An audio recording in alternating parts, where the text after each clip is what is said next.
आशीष धारार समस्त करू एवं जीवन शेष संध्यारे आम सहित मिलित हो उद्देश्य रे प्रभु आम मान जन्म रु मृत्यु पर्यंत धैर्य धरी संभाळिकी नेकी जाउछन्ती ता मध्यरे आम मानकर जीवनर आचरणर कार्य गुड़िक एभली विरक्तिकर हो जाउछि एभली असहिष्णु हो जाउछि बा एभली कठिन हो जाउछि जहाको क्षमा करबा निमंते मध्य प्रभु इच्छुक हो नाहंती एभली अनेक गुड़िए विषय रही आमे केतोटी विषय देखा जीवा आज आम प्रथमे देखा पवित्र आत्मा विरुद्ध रे पाप पवित्र आत्मा विरुद्ध रे पाप आपण माने जदि पाइबे पढ़ंतु मार्क लिखित सुसमाचार तार 3 अध्याय 28 एवं 29 पद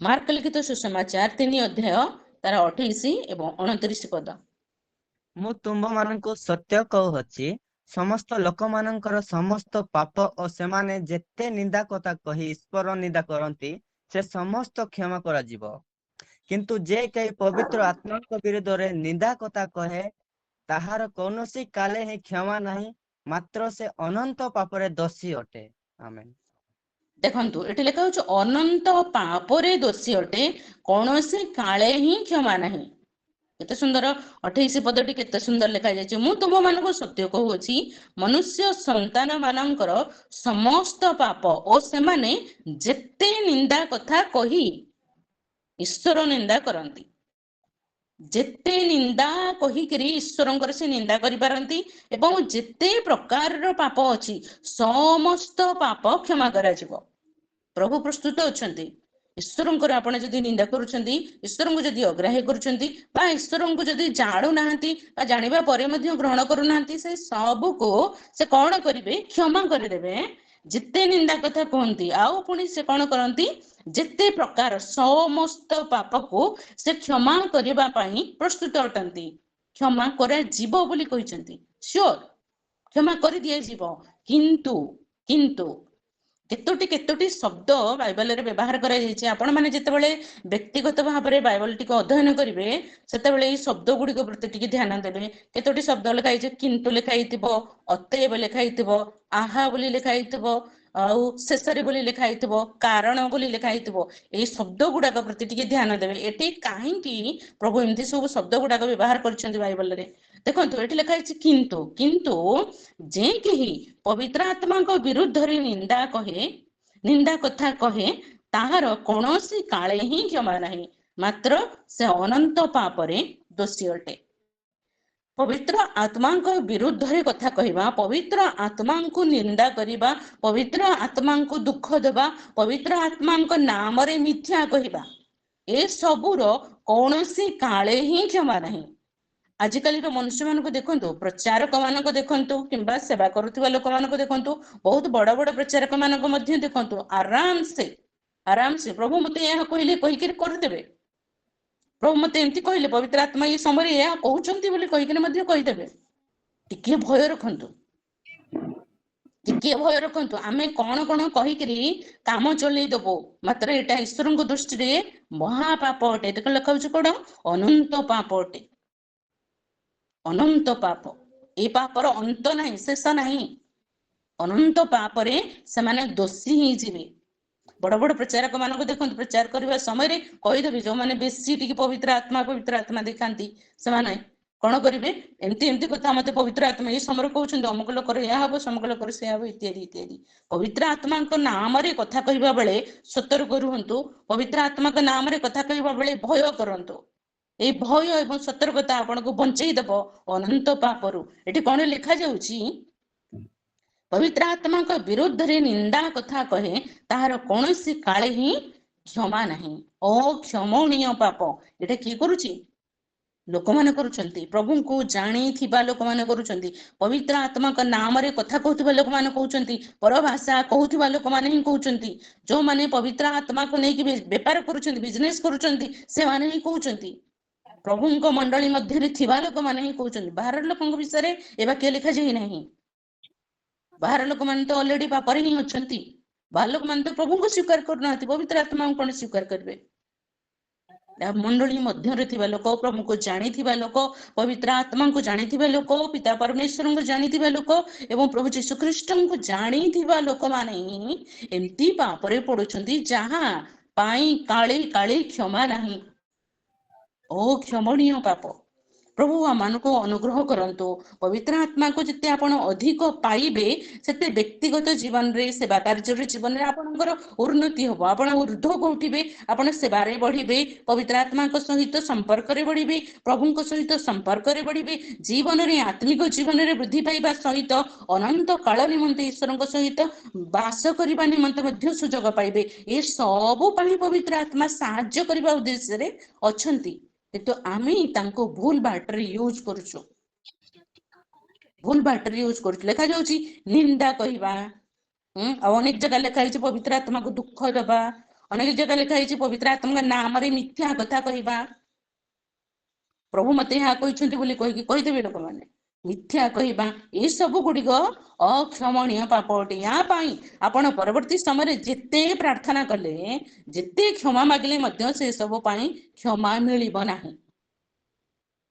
अक्षमणीय पाप मु तो भाबुथिली एतिके जस्ट पूर्वरु जले आराधना शुणुथिली, मु सेतले भाबुथिली हमर युवा भाई भुणी मानकर बड़ सौभाग्य अटे कि से माने अत्यंत उत्तम एवं जहा कि हमर आत्मिक जीवन पई आवश्यक एभली वाक्य गुडी शुनिबा पई कि सुजोग पाउछंती। मु जले प्रथम प्रथम प्रभु को ग्रहण करतले सेतबेले वाक्य मो पई दुर्भिक्ष थिला, मु शुणु नथिली, टोटल शुणिबार सुजोग ही नथिला। मु केवल बाइबल अध्ययन करूथिली, बाइबल द्वारा प्रभु पवित्र आत्मा मते जहा कहूथिले ताहा ही केवल सिखुथिली, सेहितरे ही बढ़िथिली।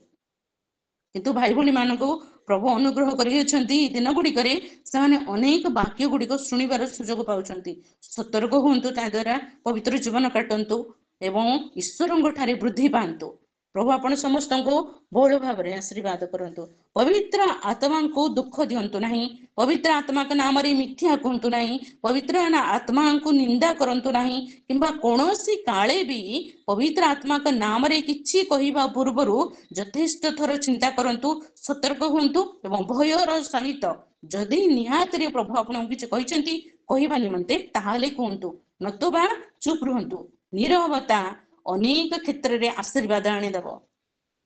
नीरवतार अनेक मूल्य रही, अधिक कथा कहवा अपेक्षा नीरव रहिबा उत्तम अटे। प्रभु आशीर्वाद करंतु। एठी लिखा जाए पवित्र आत्मा को विरुद्ध रे निंदा कथा जो माने कहंती तांको कोनोसी काले ही क्षमा नहीं। अक्षमणीय पाप गुड़िक आमे माने अजाणतारे हो किंबा जानि शुणी हो किंबा निजको टिके गर्व अनुभव करके हो, निजर टिके पब्लिसिटी करबा पई अधिक भाव रे इच्छा करिकरी अनेक समय कोन कोन कहू कहू मध्य किछि किछि लोक कहि पकांती। एही भली असावधानता आमर जीवन निमंते आदौ शुभंकर नुहे। प्रभु आशीर्वाद करंतु जेपरि आमने एही पापरु रक्षा पाऊ। पवित्र आत्मा के विरुद्ध रे कौनसी विषय कहबा पूर्वरु सतर्क हो, निजर जिह्वा को निजर मुख को आमने कंट्रोल करबा पई सिखो। अक्षमणीय पाप पवित्र आत्मा के विरुद्ध रे पदे किछि कहिले ताहा क्षमा करा जीव नाही। प्रभु कहउचंती ईश्वर को विरुद्ध रे निंदा कले से सहाय करिबे, सेति से क्षमा दे देबे, किंतु पवित्र आत्मा के विरुद्ध रे कहिले से क्षमा देबे नाही। प्रभु आमान को अनुग्रह करंतु। ए वाक्य गुड़िक सत्य सत्य भाव में बुझी पारिबा निमंते आमे द्वितीय विषय देखिबा स्वेच्छाकृत पाप। एवरी पुस्तक तार 10 अध्याय तार 26 एवं 27 पद। एवरी पुस्तक तार 10 अध्याय 26 एवं 27 पद।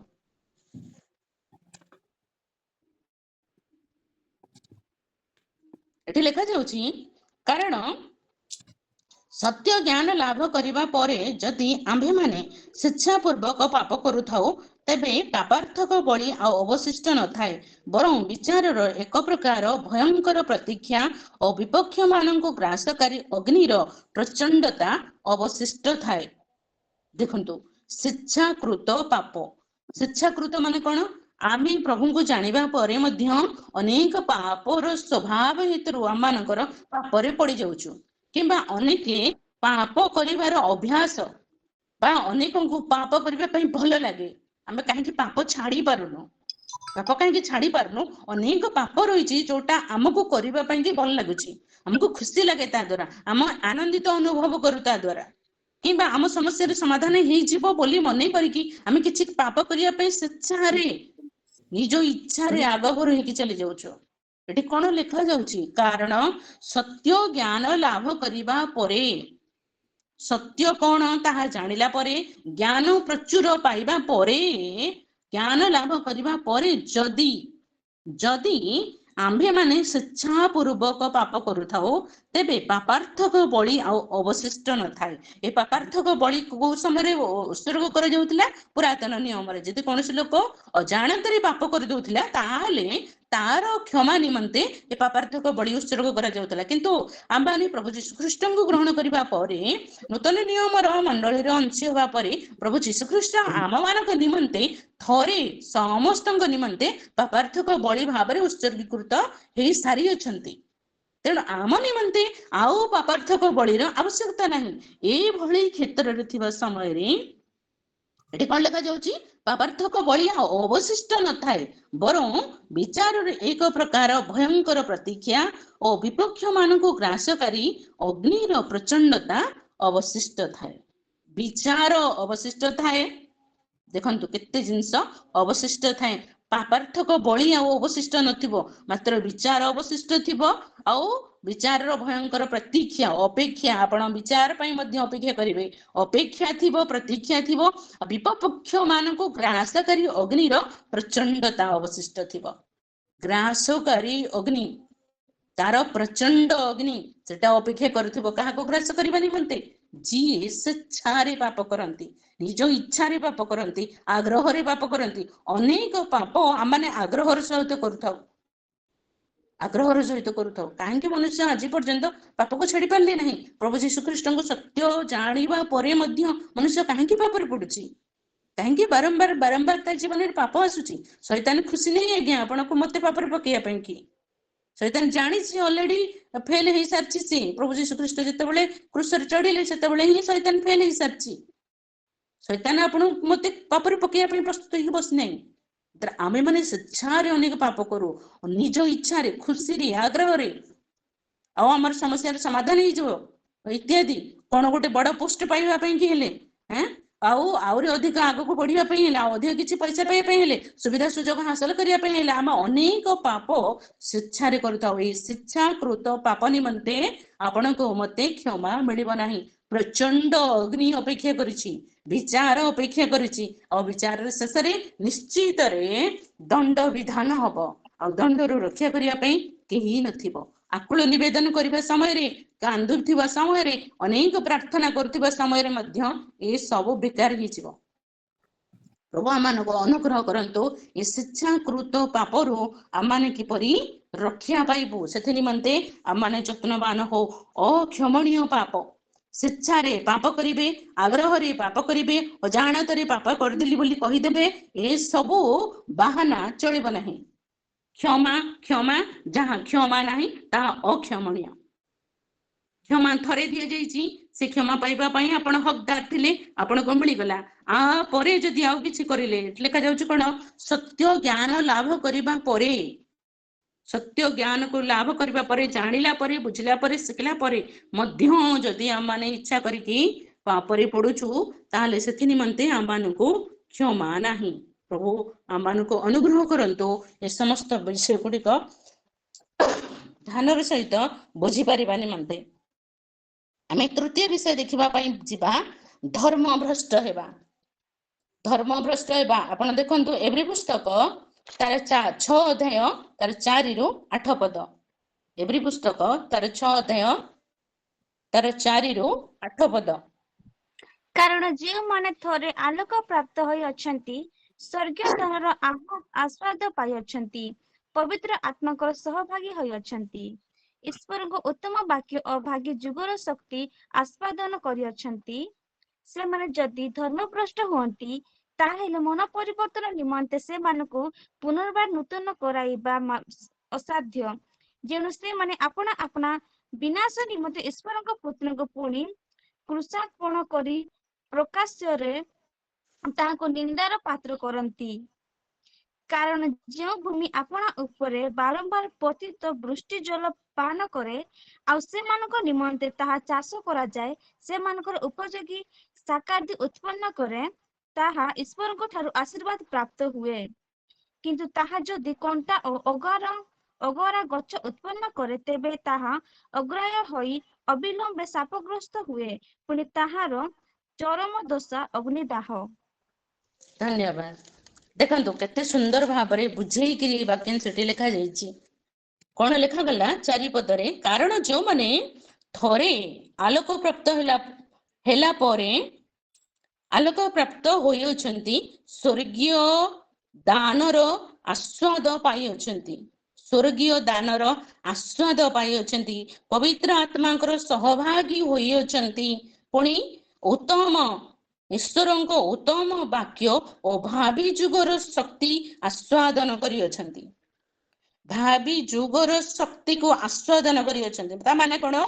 ଭାବି ଯୁଗ ମାନେ ଆଗାମୀ ଅନନ୍ତ ଜୀବନର ବିଷୟ ଗୁଡିକ ପାଇବା ପାଇଁ କି ଏମାନେ ସମସ୍ତେ ଉତ୍ତମ ବୋଲି ଦେଖାଯାଇଥିବାର ଲୋକମାନେ ଅଟନ୍ତି, ବା ସ୍ୱର୍ଗକୁ ଯିବା ପାଇଁ ଏମାନେ ଉତ୍ତମ ଥିବାର ଅବସ୍ଥାରେ ଥିବା ଲୋକମାନେ ଅଟନ୍ତି।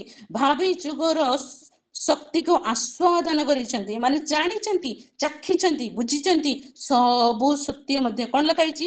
ଉତ୍ତମ ବାକ୍ୟକୁ ପାଇଅଛନ୍ତି, ଭାବି ଯୁଗର ଶକ୍ତିକୁ ଆସ୍ୱାଦନ କରିଛନ୍ତି, ପବିତ୍ର ଆତ୍ମାଙ୍କର ସହଭାଗୀ ହୋଇଛନ୍ତି, ପବିତ୍ର ଆତ୍ମାଙ୍କର ସହଭାଗୀ ହୋଇଛନ୍ତି।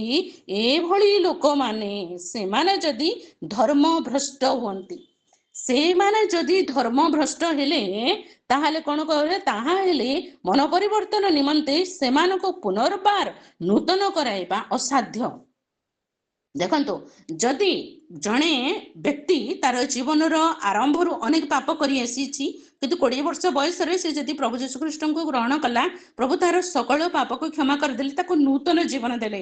ଏଇ 20 ବର୍ଷରୁ ସେ ଯଦି 80 ବର୍ଷ ବୟସ ପର୍ଯ୍ୟନ୍ତ ଗଲାବେଳେ ଈଶ୍ୱରଙ୍କର ସହଭାଗିତାରେ, ପବିତ୍ର ଆତ୍ମାଙ୍କ ସହଭାଗିତାରେ, ବାକ୍ୟରେ, ସେବାରେ, ଆଉ ଆଗାମୀ ଭାବି ଯୁଗର ଅର୍ଥାତ ସ୍ୱର୍ଗୀୟ ଜୀବନର ସକଳ ବିଷୟ ପାଇବା ବେଳେ ସେ ଯଦି 80 ବର୍ଷ ବୟସରେ ଥରେ ପୁନର୍ବାର ପାପ କଲା, ଅର୍ଥାତ୍ ସେ ପୁନର୍ବାର ତାର 20 ବର୍ଷ ବୟସର ପୂର୍ବ ଜୀବନକୁ ଫେରି ଆସିଲା, ଏଠି କଣ ଲେଖାଯାଉଛି? ତାହାକୁ ପୁନର୍ବାର ନୂତନ କରାଇବା ଅସାଧ୍ୟ। କାରଣ କଣ ଜାଣନ୍ତି? ସବୁ ତ ଜ୍ଞାନ ତା ପାଖରେ ଥିବ, ପବିତ୍ର ଆତ୍ମାଙ୍କର ଶକ୍ତି ଥିବ, ସବୁ କିଛି ଥିବ, ସବୁ ସତ୍ୟ ବି, ଆପଣ ଆଉ ତାକୁ ନୂଆ ବିଷୟ କଣ କହିବେ? ତେଣୁ ତାକୁ ପୁନର୍ବାର ଫେରେଇକି ଆଣିବା ଅସାଧ୍ୟ। ଯେଣୁ ସେମାନେ ଆପଣାର ବିନାଶ, ସେମାନେ ନିଜେ ନିଜର ବିନାଶ ନିମନ୍ତେ ଈଶ୍ୱରଙ୍କ ପୁତ୍ରକୁ ପୁଣି କୃଷାରୋପଣ କରି ପ୍ରକାଶରେ ତାହାଙ୍କୁ ନିନ୍ଦାର ପାତ୍ର କରିଛନ୍ତି। ଯୋଉମାନେ ତାଙ୍କୁ କୃଷାରୋପଣ କରିଥିଲେ ସେମାନେ ଅଜ୍ଞାନତାରେ କରିଥିଲେ, ଏମାନେ କିନ୍ତୁ କଣ? ଜାଣି ଶୁଣିକିରି ପୁଣି ପୁନର୍ବାର ତାଙ୍କୁ କୃଷାରୋପଣ କରୁଛନ୍ତି। ତେଣୁ ତାଙ୍କୁ ଗୋଟେ ସୁନ୍ଦର ଭାବରେ ସେ କେମିତି ବୁଝା ଯାଇଛି? କାରଣ ଯେଉଁ ଭୂମି ଆପଣା ଉପରେ ବାରମ୍ବାର ପତିତ ଜଳ, ବୃଷ୍ଟି ଜଳ ପାନ କଲା ପରେ ସେଥିରୁ କଣ ହଉଛି? ଉତ୍ତମ ଫଳ ବାହାରୁଛି, ଉତ୍ତମ ଶସ୍ୟ ଉତ୍ପନ୍ନ ହଉଛି, ସେ ନିଶ୍ଚିତରେ ଆଶୀର୍ବାଦ ପାଇଲା।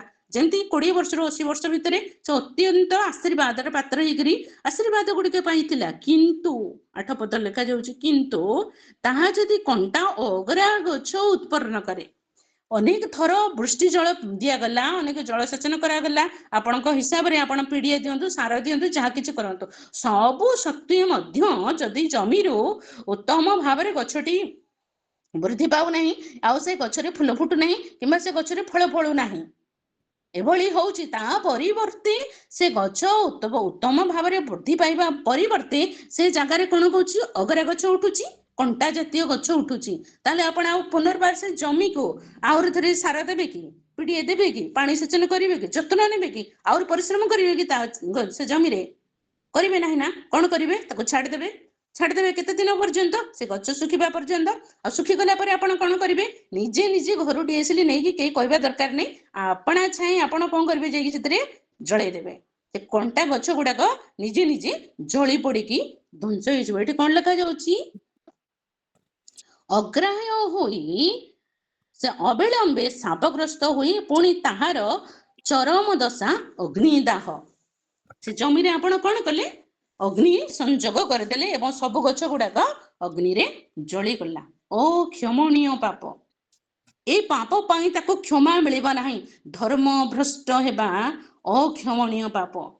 धार्मिक जीवन जापन से मु कहिछि धर्मपरायण जीवन जापन अभ्यास करंतु नहले खसी जिबार संभावना अछि। धर्मपरायण जीवन जापन अभ्यास करंतु नहले कोठी ना कोठी पड़ी जिबार संभावना अछि। कारण कोन हमर स्वभाव पाप, हमर स्वभाव आमे आग्रह रे अनेक पाप करूछु। ସେଥିପାଇଁ ଆମମାନଙ୍କୁ ଯେତେ ଦୂର ସମ୍ଭବ ଈଶ୍ୱରଙ୍କର ସହିତ ଜୀବନ ଯାପନ କରିବାର ଅଛି, ପବିତ୍ର ଆତ୍ମାଙ୍କର ସହିତ ଜୀବନ ଯାପନ କରିବାର ଅଛି ଏବଂ ସେଇ ଜୀବନରେ ଆମମାନଙ୍କୁ ଆଗକୁ ବଢିବାର ଅଛି। କୌଣସି କ୍ଷେତ୍ରରେ ଆମମାନେ ଯେପରି ଧର୍ମ ଭ୍ରଷ୍ଟ ନ ହେଉ। ସତର୍କ ରୁହନ୍ତୁ, ସଚେତନ ହୁଅନ୍ତୁ ଆଉ ଯଥେଷ୍ଟ ଯତ୍ନବାନ ହୁଅନ୍ତୁ, ତା ଦ୍ୱାରା ରକ୍ଷା ପାଇଯିବେ। ଏଠି କଣ ଲେଖାଯାଉଛି? ଧର୍ମ ଭ୍ରଷ୍ଟ ମାନଙ୍କର ଶେଷ ଦାହ ଅଗ୍ନିଦାହ, ଚରମ ଅଗ୍ନିଦାହ, ତାଙ୍କୁ କ୍ଷମା ନାହିଁ, ଅକ୍ଷମଣୀୟ ପାପ। ପରବର୍ତ୍ତୀ ସମୟରେ ଆପଣ ଯେତେ ପ୍ରାର୍ଥନା କଲେ ପ୍ରଭୁ ଶୁଣିବେ ନାହିଁ, ପ୍ରଭୁ ଶୁଣିବେ ନାହିଁ। ପ୍ରଭୁ କହିଛନ୍ତି ସେମାନଙ୍କର ପ୍ରାର୍ଥନା ହିଁ ଘୃଣାର ବିଷୟ, ଆମେ ସେମାନଙ୍କୁ ଆଉ ଚାହୁଁନୁ, ପ୍ରଭୁ ଶୁଣିବେ ନାହିଁ। ଆପଣଙ୍କୁ ଏବଂ ପ୍ରଭୁ ମଧ୍ୟ ଅନୁଗ୍ରହ ପ୍ରଦାନ କରନ୍ତୁ ଆମେ ଯେପରି ଉତ୍ତମ ଭାବରେ ଏ ବିଷୟ ଗୁଡିକ ଶିଖିବା ପାଇଁ ପାରିବା। ଆମେ ଚତୁର୍ଥ ବିଷୟ ଦେଖିବା, ମୃତ୍ୟୁଜନକ ପାପ। ଆପଣ ମାନେ ପଢନ୍ତୁ ପ୍ରଥମ ଯୋହନ ତାର 5:16 ଏବଂ 17 ପଦ। ପ୍ରଥମ ଯୋହନ ତାର 5:16 ଏବଂ 17 ପଦ।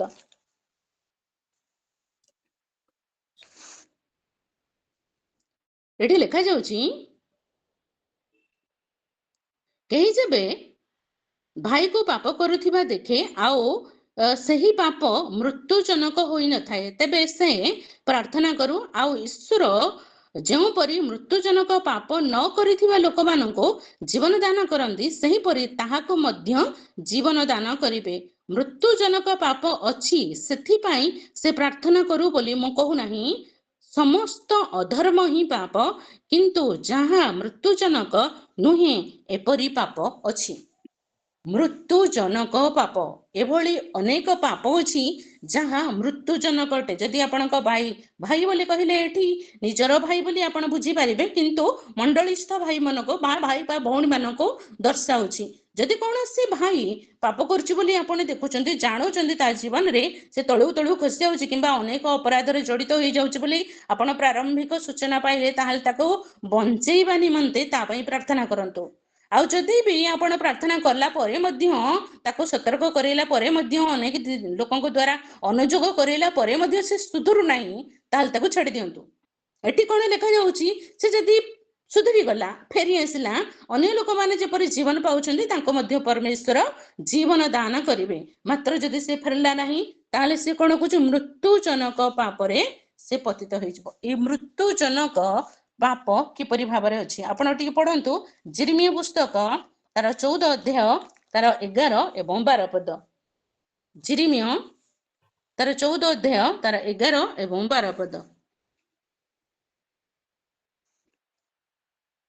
ଏଠି ଗୋଟେ ସୁନ୍ଦର ବିଷୟ ଲେଖା ଯାଉଛି, ଆହୁରି ସଦାପ୍ରଭୁ ମତେ କହିଲେ, ତୁମ୍ଭେ ଏହି ଲୋକମାନଙ୍କ ପକ୍ଷରେ ମଙ୍ଗଳ ପ୍ରାର୍ଥନା କର ନାହିଁ। ସେମାନେ ଉପବାସ କଲେ ଆମ୍ଭେ ସେମାନଙ୍କର କାତରୋକ୍ତି ଶୁଣିବା ନାହିଁ, ପୁଣି ସେମାନେ ହୋମ ଓ ନୈବେଦ୍ୟ ଉତ୍ସର୍ଗ କଲେ ଆମ୍ଭେ ସେମାନଙ୍କୁ ଗ୍ରହଣ କରିବା ନାହିଁ। ମାତ୍ର ଆମ୍ଭେ ଖଡ୍ଗ ଓ ଦୁର୍ଭିକ୍ଷ ଓ ମହାମାରୀ ଦ୍ୱାରା ସେମାନଙ୍କୁ ସଂହାର କରିବା। ସେ କଣ କହୁଛନ୍ତି? ଯେତେ ପ୍ରାର୍ଥନା ସେମାନଙ୍କ ନିମନ୍ତେ ଆପଣ କରନ୍ତୁ, ତାହା ସେ ଆମେ ଶୁଣିବୁ ନାହିଁ। ତୁମ୍ଭେ ଏହି ଲୋକମାନଙ୍କ ନିମନ୍ତେ ମଙ୍ଗଳ ପ୍ରାର୍ଥନା କର ନାହିଁ, ମଙ୍ଗଳ ପ୍ରାର୍ଥନା କର ନାହିଁ। ଏମାନଙ୍କୁ ଆମେ କଣ କରିବୁ? ଏ ଯେତେ କଣ ନୈବେଦ୍ୟ ଉତ୍ସର୍ଗ କରନ୍ତୁ, ହୋମବଳି ଉତ୍ସର୍ଗ କରନ୍ତୁ କିମ୍ବା ଯାହା କିଛି ବି କରନ୍ତୁ, କାତରୋକ୍ତି କରନ୍ତୁ ବୋଲି ଲେଖାଯାଉଛି। ଯେତେ ଆପଣ କାନ୍ଦି କାନ୍ଦିକି ପ୍ରାର୍ଥନା କରନ୍ତୁ, ସେ ସବୁ ଆମେ କିଛି ଶୁଣିବୁ ନାହିଁ। ଆମେ କଣ କରିବୁ? ଖଡ୍ଗ ଦ୍ୱାରା, ଦୁର୍ଭିକ୍ଷ ଦ୍ୱାରା, ମହାମାରୀ ଦ୍ୱାରା ତାଙ୍କୁ ଆମେ ସଂହାର କରିବୁ। ମୃତ୍ୟୁଜନକ ପାପ ଈଶ୍ୱର ମଧ୍ୟ କ୍ଷମା କରିବା ପାଇଁ କି ମାନେ ପ୍ରସ୍ତୁତ ହଉନାହାନ୍ତି, ତାଙ୍କର ଆଉ ଇଚ୍ଛା ନାହିଁ। ଆଉ ଗୋଟେ ଜାଗା ଲେଖା ଯାଇଛି, ଆମେ କ୍ଷମା କରି କରି କ୍ଲାନ୍ତ ହେଇଗଲୁଣି। ଯେ ସେଇ ପୁସ୍ତକରେ ଲେଖା ଯାଉଛି, ଆମେ କ୍ଷମା କରି କରି କ୍ଲାନ୍ତ ହେଇଗଲୁଣୁ। ପ୍ରଭୁ ମଧ୍ୟ କ୍ଷମା କରି କରି କ୍ଲାନ୍ତ ହେଇଗଲେଣି ଲୋକମାନଙ୍କ ନିମନ୍ତେ। ଏଠି ଯେ କହୁଛନ୍ତି ମଙ୍ଗଳ ପ୍ରାର୍ଥନା କର ନାହିଁ, ଏମାନଙ୍କୁ ଆମେ ମାରିବୁ ଆଉ ନିଶ୍ଚୟ ଏମାନେ ମରିବେ। ମୃତ୍ୟୁଜନକ ପାପ, ଲେଖା ଯାଉଛି ମୃତ୍ୟୁଜନକ ପାପ ଅଛି ବୋଲି ଆମେ କହୁନାହିଁ, ଅନେକ ପାପ କ୍ଷମା କରି ଦିଆଯିବ, ମାତ୍ର ମନୁଷ୍ୟ ଫେରିଲେ ନାହିଁ ଯଦି, ତାହେଲେ ସେମାନେ କେବେ ବି କ୍ଷମା ପାଇବେ ନାହିଁ। ଅକ୍ଷମଣୀୟ ପାପ, ଏ ମୃତ୍ୟୁଜନକ ପାପ ଆମ ମାନଙ୍କ ନିମନ୍ତେ ଅକ୍ଷମଣୀୟ ଅଟେ। ପ୍ରଭୁ ଆମକୁ କ୍ଷମା କରିବେ ନାହିଁ।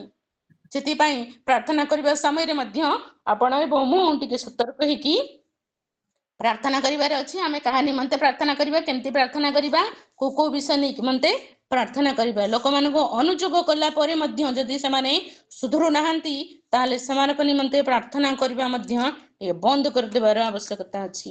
ପ୍ରଭୁ ଆମମାନଙ୍କୁ ଶିଖାଉଛନ୍ତି ଏଇ ଦିନ ଗୁଡାକରେ ଆମମାନେ କଣ କରିବାର ଆବଶ୍ୟକତା ଅଛି। ଆଉ ଗୋଟେ ବିଷୟ ଦେଖିବା, ନିର୍ଦ୍ଦୋଷର ରକ୍ତପାତ। ଦ୍ୱିତୀୟ ରାଜାବଳୀ ତାର 24 ଅଧ୍ୟାୟ ତାର 3 ଏବଂ 4 ପଦ। ଦ୍ୱିତୀୟ ରାଜାବଳୀ ତାର 24 ଅଧ୍ୟାୟ ତାର 3 ଏବଂ 4 ପଦ।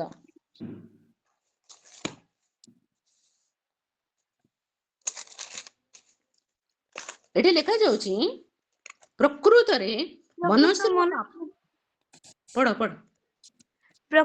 ମନୁଷ୍ୟର ପାପ ସକାଶୁ ତାହାର ସମସ୍ତ କୃତକର୍ମାନୁସାରେ ଓ ନିଃଶବ୍ଦ ରକ୍ତପାତ କରିବା ସକାଶୁ ଜିହୁଦାକୁ ଆପଣା ଦୃଷ୍ଟିରୁ ଦୂର କରିବା ଲାଗି ସଦାପ୍ରଭୁ ଆଜ୍ଞାରେ ସେମାନଙ୍କ ପ୍ରତି ଏହା ଘଟିଲା। କାରଣ ମନୁଷ୍ୟ ନିର୍ଦ୍ଦୋଷ ରକ୍ତରେ ଜେରୁସାଲେମକୁ ପରିପୂର୍ଣ୍ଣ କଲା, ପୁଣି ସଦାପ୍ରଭୁ କ୍ଷମା କରିବାକୁ ସମ୍ମତ ନହେଲେ। ସଦାପ୍ରଭୁ କ୍ଷମା କରିବାକୁ ସମ୍ମତ ନହେଲେ, ଆଉ ଇଚ୍ଛା କରୁନାହାନ୍ତି, ରାଜି ହେଲେ ନାହିଁ। ସେ କ୍ଷମା କରିବା ପାଇଁ ସେ ସମ୍ମତ ନହେଲେ। କାରଣ ଲେଖା ଯାଉଛି, ପ୍ରକୃତରେ ମନୁଷ୍ୟର ପାପ ସକାଶୁ ତାହାର ସମସ୍ତ କୃତ କର୍ମାନୁସାରେ ଓ ମଧ୍ୟ ସେ ନିର୍ଦ୍ଦୋଷ ରକ୍ତପାତ କରିବା ସକାଶୁ ଜିହୁଦାକୁ ଆପଣା ଦୃଷ୍ଟିରୁ ଦୂର କରିବା ଲାଗି ସଦାପ୍ରଭୁ ଆଜ୍ଞା ଦେଲେ, ଏବଂ ସେ କହୁଛନ୍ତି ସେମାନଙ୍କୁ କ୍ଷମା କରିବାକୁ ସେ ସମ୍ମତ ହେଲେ ନାହିଁ, ସେ ଇଚ୍ଛା ପ୍ରକାଶ କଲେ ନାହିଁ। ନିର୍ଦ୍ଦୋଷର ରକ୍ତପାତ, ଦେଖନ୍ତୁ ଅନେକ ଲୋକମାନେ ଅଛନ୍ତି ଯୋଉମାନେ ନିର୍ଦ୍ଦୋଷ ରକ୍ତପାତ କରୁଛନ୍ତି। ଆଜିର ସମୟକୁ ମଧ୍ୟ ଦେଖନ୍ତୁ, ଅନେକ ନିର୍ଦ୍ଦୋଷର ରକ୍ତପାତ ଚାଲିଛି। ରାଜନୀତି କ୍ଷେତ୍ରରେ ହଉ କି ଧର୍ମନୀତି କ୍ଷେତ୍ରରେ ହଉ, ସରଳ ଲୋକମାନଙ୍କୁ ଧରିବା ବାନ୍ଧିବା କ୍ଷେତ୍ରରେ ହଉ, ଅନେକ ଲୋକମାନେ ନିର୍ଦ୍ଦୋଷର ରକ୍ତପାତ କରୁଛନ୍ତି। ଆପଣ ଜାଣନ୍ତି, ଆଦି ପୁସ୍ତକର ପ୍ରଥମ ସନ୍ତାନ ଯୋଡିକ ହେଲେ କଇନ ଆଉ ହେବଲ। କଇନ ଆଉ ହେବଲଙ୍କର ଜୀବନ କାହାଣୀ ଆପଣ ମାନେ ଜାଣନ୍ତି। କଇନ କଣ କଲେ, ହେବଲଙ୍କୁ ମାରିକି ମାଟିରେ ପୋତି ଦେଲେ। ହେବଲ ନିର୍ଦ୍ଦୋଷ ଥିଲେ। ହେବଲଙ୍କର ରକ୍ତ ମାଟି ଭିତରୁ ସଦାପ୍ରଭୁଙ୍କୁ ଡାକ ପକେଇଲା। ପରମେଶ୍ୱର କହୁଛନ୍ତି, ହେବଲର ରକ୍ତ ମାଟି ଭିତରୁ ମଧ୍ୟ ଡାକ ପକାଉଛି, କଇନ ତୁମେ କଣ କଲ? କଇନକୁ ପରମେଶ୍ୱର କ୍ଷମା କଲେ ନାହିଁ। କଇନ ବହୁତ ଯତ୍ନରେ ପ୍ରଭୁଙ୍କ ନିକଟକୁ ଫେରିବା ପାଇଁ ଚେଷ୍ଟା କଲା, ମାତ୍ର କଇନକୁ ପରମେଶ୍ୱର କ୍ଷମା କଲେ ନାହିଁ। ପରବର୍ତ୍ତୀ ସମୟରେ ଆପଣ ମାନେ ଜାଣନ୍ତି ଦାଉଦଙ୍କ ବିଷୟରେ। ଦାଉଦ ଅନେକ ଗୁଡିଏ ଯୁଦ୍ଧରେ ପାରଙ୍ଗମ ଥିବା ଲୋକ ଅଟନ୍ତି। ଦାଉଦ କଣ କଲେ, ବେତ୍ସାଇବାକୁ ପାଇବା ନିମନ୍ତେ ତାଙ୍କର ସ୍ୱାମୀ ଉରିୟଙ୍କୁ ହତ୍ୟା କଲେ। କୋଉଠି? ପାଚେରୀ ତଳେ ତାଙ୍କ ଉପରେ ପଥର ପକେଇକି ସେ ତାଙ୍କୁ ମାରିଦେଲେ। ମାରିଦେବାଟା ହିଁ ଈଶ୍ୱରଙ୍କ ଦୃଷ୍ଟିରେ ବହୁ ମୂଲ୍ୟ ପାପ ଥିଲା। ତେଣୁ ସେ କଣ କଲେ, ଦାଉଦଙ୍କୁ ସେଥିପାଇଁ କ୍ଷମା କରିଲେ ନାହିଁ। ଦାଉଦଙ୍କୁ ସେଥିପାଇଁ ଅନେକ ସେ ଦଣ୍ଡ ଦେଇଛନ୍ତି, ମାତ୍ର ତାଙ୍କୁ କ୍ଷମା ମିଳିଲା ନାହିଁ। ପରବର୍ତ୍ତୀ ସମୟରେ ଆପଣ ମାନେ ଜାଣନ୍ତି ଆହାବ ରାଜାଙ୍କ ବିଷୟରେ। ଆହାବ ଏବଂ ଇସେବେଲ। ଆହାବ କଣ କଲେ, ଇସେବେଲଙ୍କର କୁଚକ୍ରାନ୍ତରେ ପଡିକି ଜିସ୍ରିଏଲକୁ ମାରିଥିଲେ। ଜିସ୍ରିଏଲ ଠାରୁ ଗୋଟେ ଜମି ପାଇବା ନିମନ୍ତେ, ତାଙ୍କର ଘର ସାଇଡରେ ଜିସ୍ରିଏଲର ଗୋଟେ ଜମି ଥିଲା, ବହୁତ ସୁନ୍ଦର ଜମି। ସେ ଜମିଟାକୁ ପାଇବା ନିମନ୍ତେ ଇସେବେଲ କଣ କଲେ, ଆହାବ ରାଜାଙ୍କୁ ଚକ୍ରାନ୍ତରେ କହିଲେ, ଏବଂ ଆହାବ ରାଜା ଇସ୍ରାଏଲକୁ ମାରିଦେଲେ। ତାରି ଜମିରେ ପକେଇକି ତାକୁ ସେ ମାରିଛନ୍ତି। ପ୍ରଭୁ କହୁଛନ୍ତି, ଇସ୍ରାଏଲର ଜମିରେ ଇସ୍ରାଏଲର ଯେତେକ ରକ୍ତ ପ୍ରବାହିତ ହୋଇଛି, ପ୍ରତିଟି ରକ୍ତ ବିନ୍ଦୁର ଆମେ ହିସାବ ନେବୁ। ପ୍ରତିଟି ରକ୍ତ ବିନ୍ଦୁ ନିମନ୍ତେ ଆମେ କଣ କରିବୁ, ନ୍ୟାୟ ବିଚାର ଆଣିବୁ। ସେ କଣ କରିଲେ ପରବର୍ତ୍ତୀ ସମୟରେ ଜାଣନ୍ତି? ଆହାବ ରାଜାଙ୍କର ପରବର୍ତ୍ତୀ ବଂଶଧର, ଆହାବ ରାଜାଙ୍କୁ ସମ୍ପୂର୍ଣ୍ଣ ପୃଥିବୀରୁ ବିନାଶ କଲେ। ଆହାବ ରାଜାଙ୍କର ସକଳ ବଂଶଧରଙ୍କୁ, ପରବର୍ତ୍ତୀ ଜେନେରେସନ ଯେତେକ ଥିଲେ ସମସ୍ତଙ୍କୁ ପୃଥିବୀରୁ ବିନାଶ କଲେ। ଇଭେନ ତାଙ୍କର ଭାଇ କୁହନ୍ତୁ, କାକା ପୁଅ ଭାଇ କୁହନ୍ତୁ, ବଡ ବାପା ପୁଅ ଭାଇ କୁହନ୍ତୁ, ଯାହା କିଛି ଅଛନ୍ତି ବଂଶଧର ମାନେ, ବାପାଙ୍କ ସାଇଡରେ ଯେତେକ ଲୋକ, ମାର ସାଇଡରେ ଯେତେକ ଲୋକ, ସବୁ ଲୋକଙ୍କୁ ଖୋଜି ଖୋଜି କରି ସେ ମାରିଲେ। ସେ ବାକ୍ୟ ଯେତେବେଳେ ମୁଁ ପଢୁଥିଲି, ମୋର ହୃଦୟ କଣ ହେଇଯାଉଥିଲା। ପ୍ରଭୁ ନ୍ୟାୟ ବିଚାର କରିବା ପରମେଶ୍ୱର ଅଟନ୍ତି। ଆପଣଙ୍କ ପ୍ରତି ଅନ୍ୟାୟ ହଉଥିଲେ ସେ ସହ୍ୟ କରିବେ ନାହିଁ।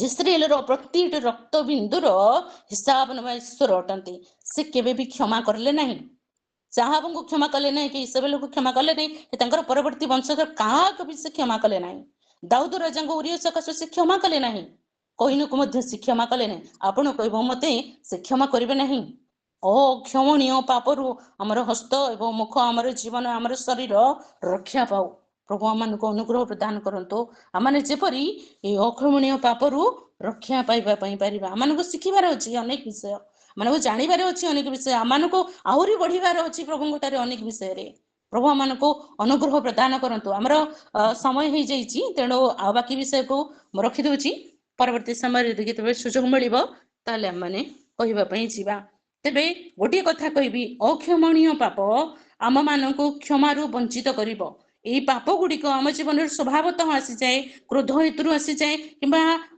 निजर दोष दुर्बलता को लुचेबा हेतु आसी जाए अनेक कारण हेतु आसी जाई थाई पारे मात्र से सबरु आमरण आबेम मोर हस्त को सूची रखिबा पई जतनवान हो प्रभु ए वाक्य गुड़िक द्वारा हम समस्त को आशीर्वाद करंतु प्रेज द लॉर्ड। आमेन। धन्यवाद मैम।